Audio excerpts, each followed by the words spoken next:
අදත් ඔයා එකතු වෙලා ඉන්නේ තනුජ කඩම YouTube channel එකත් එක්ක.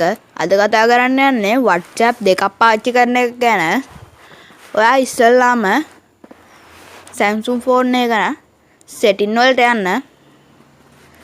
setting වලට ගියාම ඊට ඔයාලට පේනවා ඇති මෙතන advanced feature කියලා තියෙනවා. ඒක උඩ එක සැරයක් ටච් කරන්න. ඊට පස්සේ පල්ලෙහාට යන්න. පල්ලෙහාට ගියාට පස්සේ ඔයාලට පේනවා ඇති dual message කියලා තියෙනවා. ඒක උඩ එක සැරයක් ටච් කරන්න. ඊට පස්සේ ඔයාලට පේනවා ඇති මෙතනින් apps වගේක් තියෙනවා. එතනින් අපිට WhatsApp වල WhatsApp කියලා ඉස්සරහින් තියෙනවා කික් එකක්. ඒ කික් එක උඩ එක සැරයක් ටච් කරන්න. ඊට පස්සේ install කියලා තියෙනවා. ඒක උඩ එක සැරයක් ටච් කරන්න. ඊට පස්සේ ඔයාලට පේනවා ඇති ඒ කික් එක ඔන් වුණා. දැන් ඔයා home screen එකට යන්න. මෙතන scroll වෙලා තියෙනවා. ඊට පස්සේ මම ඒක මෙහෙට ගන්නවා දැන්.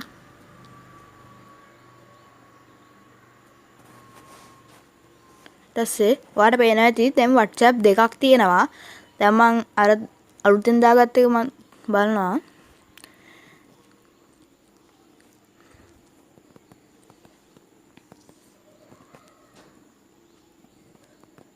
ඒකට ගියාට පස්සේ ඔයාලට පේනවා ඇති මෙතන angry and continue දීලා ඔයාගේ නම්බර් එක දීලා WhatsApp එක හදාගත්ත හැකි.